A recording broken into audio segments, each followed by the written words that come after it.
Welcome to The Beautiful Side of Grief, your go-to podcast if you're wanting to hear from people who have moved through heart-wrenching loss or those who are at the coalface supporting the process. It's diverse, heartwarming, though most of all it is positive and filled with go-tos that you can use yourself. I'm your host, Helen Morris, and I'm a health professional turned energy healing practitioner after I lost my only child and daughter, Tal, in a car accident in 2017. I want to use my own unique experience with loss to help you navigate your journey. You will hear from grief coaches, mediums, authors, first-hand loss accounts, plus many, many more. I'll pop the links to any free resources in the episode notes. Don't forget to hit that subscribe button so you can keep informed of each weekly episode. So now grab a pen and paper if you want to jot things down. Sit back and relax as we navigate the beautiful sides of grief.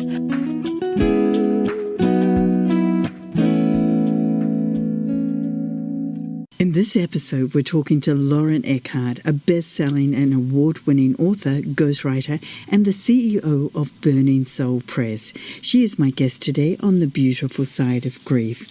I connected with Lauren in July 2020 following an event she was speaking at, as I've been floating the idea of writing a book for the past couple of years and was super impressed with what Lauren shared from her heart. The book is still in the pipeline, though not too far off. And I immediately thought of her when I decided to set this podcast up. Her company, Burning Soul Press, is a book coaching and publishing company that helps soul-driven writers with an empowering story to share become best-selling authors who make a lifelong impact with their message and mission. She's also a beautiful mama to her two gorgeous boys who are her why that drives her every single day. We're going to have a chat about how putting pen to paper can help in times of loss. Plus, get some advice from Lauren, who is so good at doing this, on how to go about telling your story, whether you think you can or not, if you have a burning desire to do so. Sorry, that pun was fully intended. Welcome, Lauren. I am so excited to have you joining me today. Let's start with sharing with our listeners the fabulous story of how Burning Soul Press came to be. Absolutely. And thank you, Helen, for having me on your show. It's truly an honor to be here. And Burning Soul Press, it's funny because we actually got started April of 2020. But looking back on my life, I can see all of these different events that led to the creation of Burning Soul Press. And I didn't know it until I got to this point. And then reflecting back, I can see it. It's been developing my entire life. And that's so weird to think of things like that. But all I knew ever since I was 6 years old is that I wanted to be an author someday. That's all I knew. And it took me 30 years to actually make that happen. And once I got to this place, I've learned to now see dreams as these doors that you get to, right? Like the whole part of the journey is getting to this door to where your dream is. And once you reach that, you're like gifted this key, this golden key to open up the door. And it's only then that you see how big your dream actually is. And with that, I've realized it was with creating Burning Soul Press and having this company, because once I wrote my books, I was helping other people write their books. And that's when I realized how fired up I was about this, how much I loved doing it, how it was truly my gift was to be able to help people connect with their stories and with their messages that they want to share in life and bring that out. And, Burning Soul, as far as the name, came from the first collection of essays I ever wrote when I was only 9 years old. And it was essays on my thoughts, my feelings, my opinions on all of these big topics in life, from divorce to abuse to marriage. Like everything. And it was called One Burning Soul because I had this image, very clear image in my head of someone trapped in a glass box, pounding on the walls, screaming to be heard, and people just walking by, ignoring them, not seeing the soul that was wanting to be seen and heard and understood for who they truly are. And that stuck with me throughout my entire life, that whole idea of one burning soul. And so when it came time to form this company, I mean, not only is it a reflection of my heart and soul, but that's what we're helping people do. We're helping people be seen, be heard for who they truly are, and own that and break through the glass box. I so love that story. It just resonates with me because how many of us know when we're really, really young, we just have this feeling of what we want to do, yet we just allow that to go, just get buried, I think, and never to rise again until later in life we think something's missing. And you knew from 6 years old, and then you were writing essays at 9 years old. That's incredible, girlfriend. That's so cool. So true. I think that's so important, Helen. I mean, because I feel like we are, starting in school, we're like corralled in these boxes, right? Corralled down these paths, and we don't listen to those dreams that we have, those desires that we have, and we feel like we need to be someone else. And, we do. Then we waste all of these years not being in touch with it, and we feel empty. And that fulfillment aspect, once you reach that, once you align with your path and your purpose, everything shifts. Everything. I know. It's taken me until my 50s to actually find that. You did. It doesn't matter. I mean, as long as you did, the impact that you're making. Incredible. Yeah. So we're talking and sharing with our listeners who have experienced some incredible grief in their life. And you've probably come across people experiencing great loss. Share with our listeners, how does the process of writing heal someone? Yeah, this life, it's very fast-paced. And typically we experience events in our life and then we're on to the next, right? We're on to the next day. We're on to the next moment. We drown ourselves in our to-do list, our busy schedules, all of the distractions that are out there. But when you're writing, you're sitting down, hopefully in silence, and you're being still with yourself. Yeah. That's not something we allow ourselves to do very often. Such a good point. And as you know, you can't just ignore the pain or the hurt or the grief or whatever that emotion is. It always comes back. So if you don't face it head on, if you don't sit with it in that stillness, it's going to manifest itself in other ways in your life. And the collective of that will bring more weight on your shoulders, on your bodies, on your heart, on your spirit.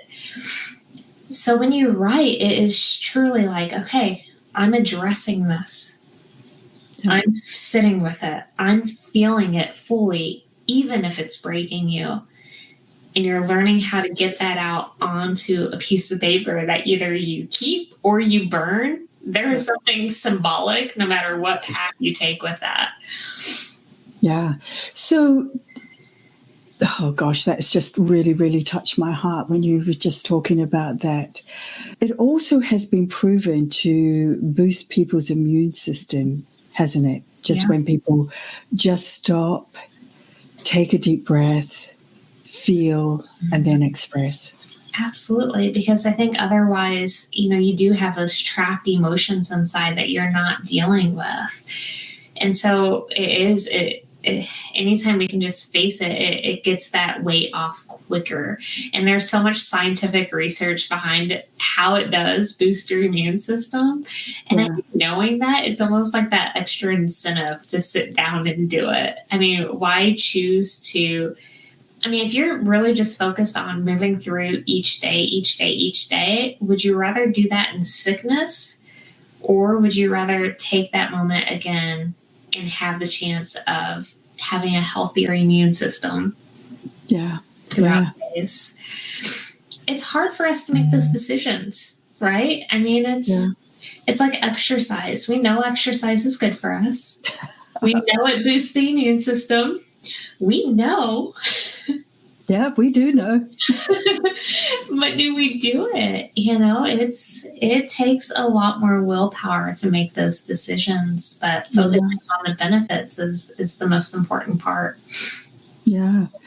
So let's take a look now at the role of social media, because I see so many people who maybe aren't able to talk to the people around them, but can use social media as a way of expressing themselves, for letting people know just the earth-shattering grief they're going through and how they just feel torn apart. Is it a good outlet for expressing their feelings of loss and heartache? And what do you see as the pros and cons? So I would say it would definitely depend on the person. So if a person is more focused on, I'm going to call it like that outpour, truly just sharing what's on their mind, their heart at that time, it can be so good because it connects you with other people who have gone through similar experiences. They know exactly where you are in that moment. It's speaking to them as well.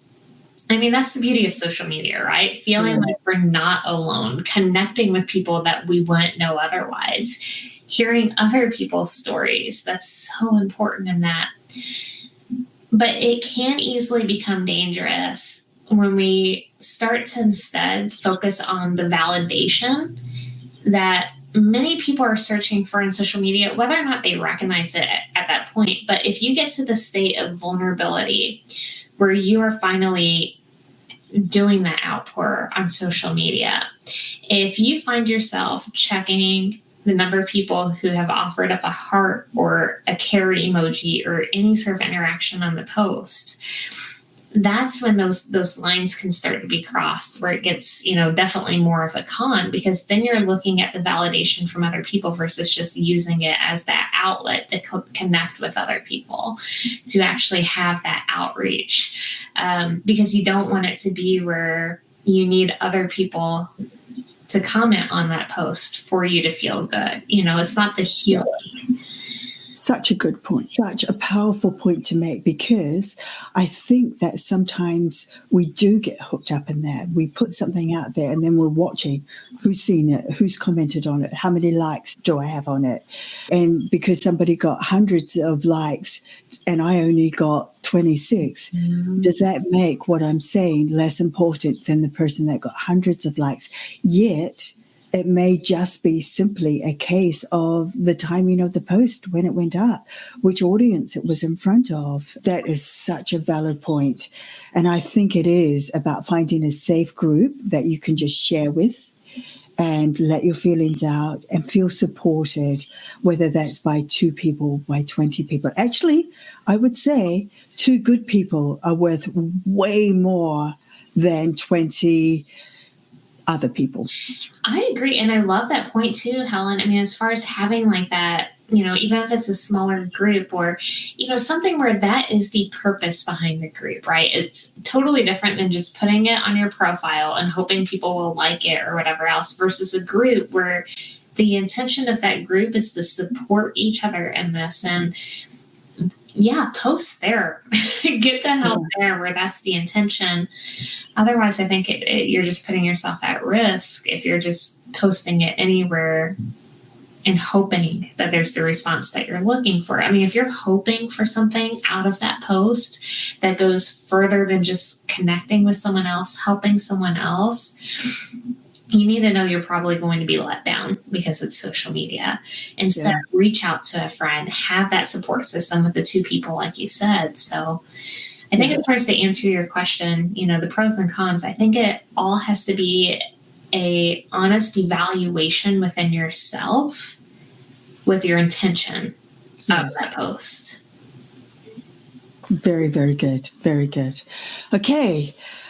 I heard a very, very good quote from Carl Pearson, who's a mathematician who also studied philosophy and a number of other diverse subjects. He was into everything. But he said, that which is measured improves, but that which is measured and reported improves exponentially. So my take on that is that if you're writing consistently and then look back at that, you can see how far you've come. Whereas if you have nothing to look back on, it would sometimes be difficult to see your progress. Would you agree with that? I would. And I'm probably not the right person to speak on that because I'm kind of critical in this. I can't tell you the number of times where I'm like, I need to journal, I need to journal, I need to journal, and then I don't. Do I believe it's very important for that exact reason? Absolutely. Because how many times do we go through life and we think, oh, I'll never forget how I felt or the details of this moment? And we do, because it goes back to that whole, life is moving at a rapid speed. So when it comes to that growth, I mean, we forget how much growth we actually experience every single day.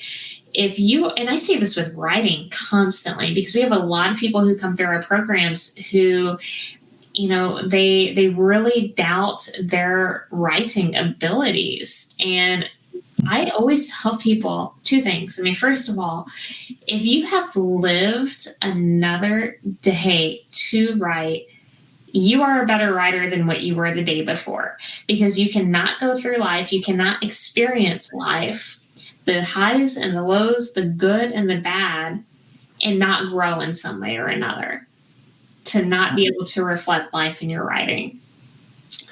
And that segues so nicely into the next question that I wanted to ask you about, because it's all around people who are not good at writing, who don't consider themselves ever being able to put a good sentence together, let alone a good story together. How can just even like jotting down 5 words or 5 sentences help them with those feelings that they have inside of them? Because I know a lot of people have anger and resentment and bitterness and rage at how the system is not supporting them or other people are, and they have just immense heartache. And how can, or do you think it's still worthwhile for those people who consider themselves just absolutely crap at writing, to be honest with you, to just start by just jotting down words or jotting down one sentence? Yeah, I mean, going back to the exercise analogy, you cannot write every single day and then not be a good writer. So even if it's 5 words that you're playing around with, or 5 sentences, every day you do it, you get better. You get better at expressing what's within. But my question for anyone who has ever doubted their writing abilities is, what does being a good writer even mean? Yeah. What does it mean to you? What box are you trying to fill, right? I mean, especially when it's heartfelt writing, it's so subjective, and it's the same reason why 10 of your closest friends can read the same book, and every single one of you are going to have a different opinion on the writing, on the book. And it's one of those biggest blocks that gets put in front of someone, because there's more focus on the expectations or the way things should be. When you are writing, it's truly not only a reflection of your ideas, your thoughts, your emotions, everything within you, your perspective. It's also you, your voice, you. I mean, as we were talking about before, so many of us kind of, get off track with who we truly are. And here's writing, your intimate moment with the paper, with the screen, whatever you're using there, to just be you. There's no one grading it. There's no one recording it. And all you can do is just write. It's the purest moment to be you. Yes, you hit on it perfectly, because everybody is unique, and everybody is unique in their grief journey. So no 2 people are going to have the same story. And so I feel like, I see so much harm coming from people repressing all these feelings they have, this anger, because maybe they don't want to let their family see that they have this immense anger within. And if they don't release that, then it's just going to make them more unwell and less able to cope. So even by just writing down, I am angry, and that act in itself is so, so powerful. And I think that's something that people need to understand. It's not going to be graded. Nobody has to look at it. It's for you, for what you want it to be. Maybe you do want it to share with somebody else, but maybe you just want to write it and then symbolically burn it, which I think is such a good feeling. You're gone. But I do see the value in just using it as a means to just express what is inside of you. And everything that is inside of you is actually okay. Mm-hmm. You don't have to make excuses for feeling angry or resentful or, really pissed off that your child is gone or your mother's now not with you or your best friend has gone. You don't have to make excuses for that, because that is what is for you. So, yeah, very powerful. On that note, too, I mean, it's, we were talking about earlier how children teach us so much, right? And when you're talking like that, I'm like, yeah, it's exactly like with my 2.5-year-old right now. He's learning how to talk. He's talking quite a bit, don't get me wrong, but we're teaching him right now, like, you're upset, you're angry, use your words. Tell us how you're feeling, because it makes a difference, right? When you're able to actually put words to anything like that.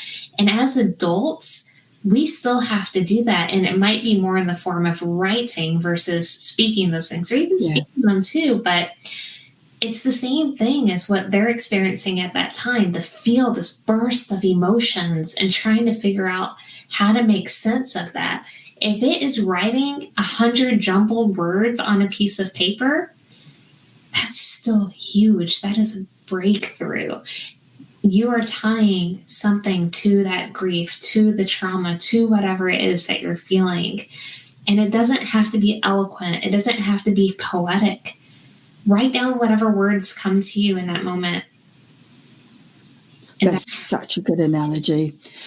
Yes. And I think many of us as adults were never allowed or never shown how to express ourselves and to use our words, and that our words had value. There are many people who felt that they were never listened to or never heard. And I think there's so many adults out there that are suffering because of that. And if you can start to help heal that now through your own journey of grief, what a wonderful, powerful thing that is for you, and that alone. And, of course, I represent writing and all of that, but it's the same thing with, I feel like that is truly the importance of creativity in general. Creativity helps us process all of that, process all of the emotions. And so much of it is like how your mind inputs information and outputs information. So for example, maybe it's words. If, like, for me, when I speak, I see the words come across my mind constantly. Like, that's what I do.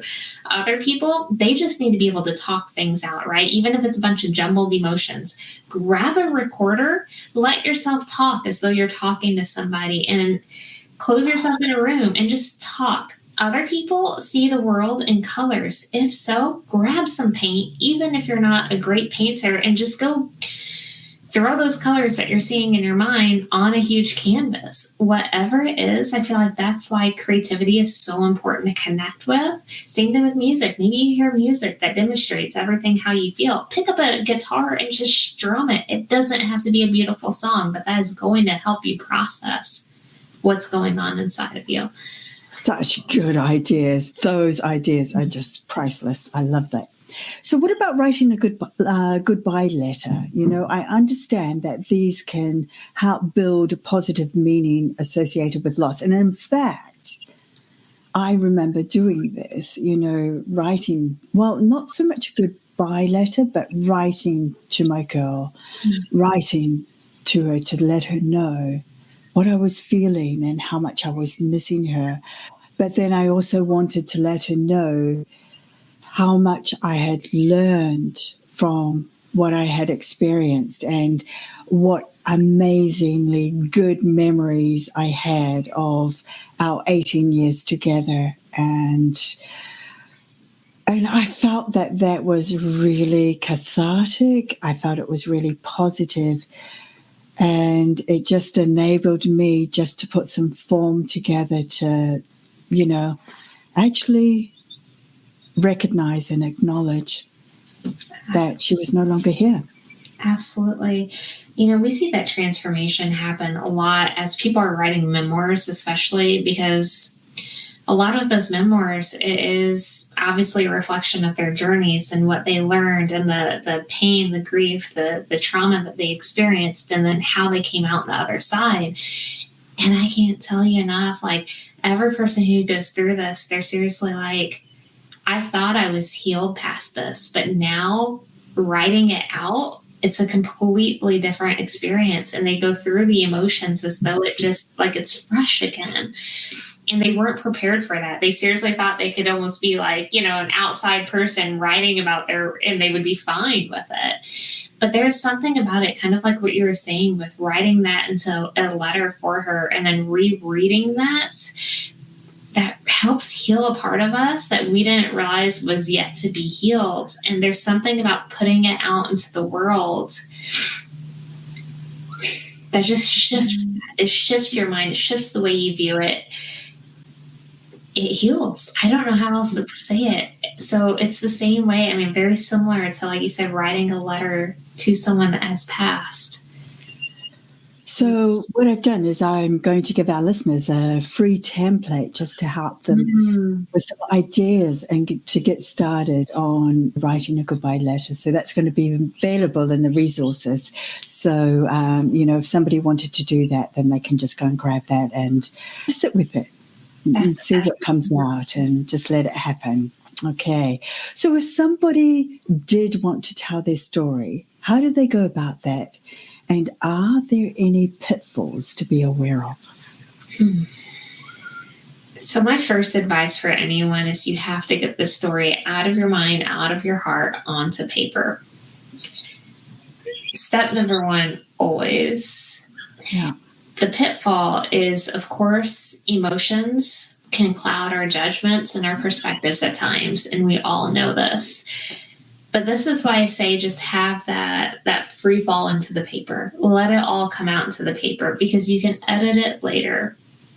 And so I know, especially with some of these tougher situations that people experience through life, one of their biggest fears with letting it all come out in the paper like that is who's going to read it and who is it going to hurt once they read it.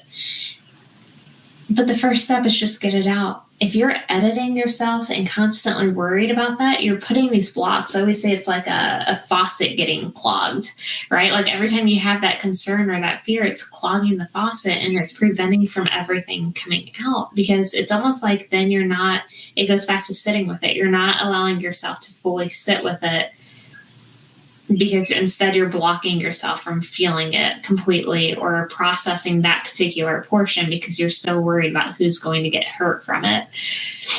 So you have to be able to just get it completely out, put all of the blocks aside, and then edit it once you're done. And then you can worry about all of that. That sounds perfect. Perfect. Just also share with us about the golden butterfly. Oh, I can't believe you remember that. It touched me. That's why I remember it. Yeah. So I've always had this theory that book ideas specifically, they land on you. And I've always seen it as like a golden butterfly because I'm a very visual thinker and believer of these things. And so it's this golden butterfly that lands on you and it's sitting there and it's saying, you need to write this book. This needs your voice, your tone, your perspective. Only you can truly deliver it to the people who need to hear it. And it needs to happen now. So you have that golden butterfly, but it can only be there for so long because there are readers out there who need to hear your story, who need it. And we forget about that portion. A lot of times we're like, oh, this is for me. This is for, me to get my story out. This is for me to have these author dreams, me to write this book. We forget about the readers who are waiting for it, who need to hear your message, your story, so it can help them. It can help inspire, empower them, give them hope. And so if you don't get to it first, I feel like that golden butterfly flies to someone else because the readers need help. So you either grab it and write the book or it's going to flutter to someone else. Yeah, powerful. Let me share with you something. Not long after Tyler had died, I read a book by a New Zealand author called What Abby Taught Us, Lucy Hone.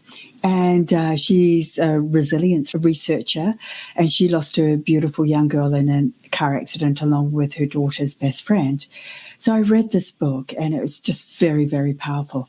But let me tell you how things morph, because last week I read that her TED Talk had been nominated as one of the top 20 TED Talks global. So here's this lady from New Zealand sharing her story and then getting that exposure and then talking about resilience and then that going global. And now her message has reached far and wide. And I don't suspect that she ever thought that writing her book would have that impact and lead to this journey. And so that's it. You never know who needs to hear it and where it needs to go. And sometimes you just have to trust and act on that golden butterfly. So powerful. All right. I could carry on this conversation with you forever, Lauren, but I know we need to kind of wrap it up now. So I want to finish up the power of the pen with the best thing that has happened to you so far today. That's a great question. Talking to you, I know it sounds cheesy, but truly, Helen, you and I mean, we know we connected almost a year ago, and we've talked a little bit between them, but we really haven't had a great opportunity to sit down. And this just, it just warms my heart so much. And this goes back to what we were talking about earlier with doing the things that you feel called to do, stepping into that light. And that happened with me when I finally launched Burning Soul Press. I'm like, there's no doubt this is what I was meant to do in this world. You have found this incredible path that you're on now. And we would not have crossed paths unless we did that, unless we connected with our purpose, with our passion, with our strengths. And so talking to you just reminds me of that. It solidifies that. Honestly, you. Oh my gosh, you've just warmed my heart, and you're my number one supporter. Okay, but I feel the same way, because as soon as I heard you talking at that event, I just knew I needed to send you an email. I think while you were still talking, even I was writing to you, because that's how much of an impression you made upon me. And I knew that you were going to be the conduit for me to be able to get my story out to the world. So, yeah, very exciting, and very excited that this is just not a one-off for us. This is going to be a continuing collaboration. So that excites me a lot. So let me ask you now, what is your go-to when your day turns to custard? You know, I've really been, I mean, obviously turning to my kids and hugging on them is a huge part of it, because it is, everything for me shifted when they were born as far as my purpose and going for it and kind of getting rid of all the other excuses in life and make a difference in my life. So when things aren't going well, it's going back to them, my why. Yes. And I'm like, this is why I'm doing everything. I mean, so much of what I'm doing is in hopes of creating a better world, whether that's inspiring them to go for their dreams, whether it's helping shift this world where we are able, like my soul mission, right, is to normalize the sharing of stories, where we're not having to hide our past, where we're not having to be ashamed or embarrassed of those dark moments, and owning who it's made us be in life. Like, I want them to be raised in a world where they can be who they are, where they can talk about those things and know it only helps other people when they are honest. So when I have those days, especially the days, I mean, it happens to everyone, right? Where you're like, I don't know if I can keep doing this. Like, this is a lot of overwhelm, a lot of anything else. Everything you do every single day makes a difference for the future. And I want to make that impact. And they are my reminder of that. Oh, And there is nothing better. Tell me there is nothing better than a mummy hug. Oh, yes. Hugs are powerful. They are so powerful. Often when people had no words to express to me what they were feeling around the loss of my beautiful Tal, I said, don't say anything, just hug me. That's all we need to do. And I always feel hugs are so, so, so powerful. I'm a hugger. I hug everybody, whether they want to be hugged or not. Okay. Book too, like the world just needs a hug. Like one more hug to a better world. Yeah. Okay, we're going to finish up with your 3 takeaways for our viewers. What would you like them to know? Number 1. For our listeners, actually, not viewers. Number 1, the power of expressive writing. It's not just about writing about your day. It's about diving in deep to write, to understand how you're truly feeling. And it goes back to like we were saying too, right? It's not only therapeutic, but it can boost your immune system too, as long as you're truly aiming to work through those feelings and not just write about them from a surface level. Number 2, embracing our life journeys and sharing our stories with other people. That's what establishes those deep connections with other people. That's what inspires, empowers other people, allows us to help more, which I feel like is our sole purpose here in this world, is to help each other. And it provides hope to those who need it the most. And then number 3, just start writing your story. Don't think about sharing it. Just start by writing your story and being completely honest. Remembering it's just between you and the pages and no one else. And then you can decide later if you want to share it or not. It's totally up to you. Beautiful. And you can edit it later, so just write it. Just write it, however it comes out. It doesn't have to be pretty. No. Every book you read, it's never the first draft. That's what I tell it. Lauren, it's just been an absolute pleasure having you as my guest today and for sharing some seriously good information on the value of writing in times of grief. So from the bottom of my heart, and I hope from our listeners that this has really added some value to them. I can't see how it wouldn't, but I just want to thank you so very, very much for your time today. Oh, thank you, Helen. It's been wonderful to speak with you. Thank you for listening. If you enjoyed this episode today, feel free to share it with others. Hit the subscribe button so you can be notified of each weekly episode. Also, rate and review, especially if there is more you want to know that perhaps we didn't have time to touch on today. And if you are after resources to help you out on this journey, head to healingtobeYou.com and check those out there. So until next time, be kind to you and thank you for joining us on the beautiful side of grief.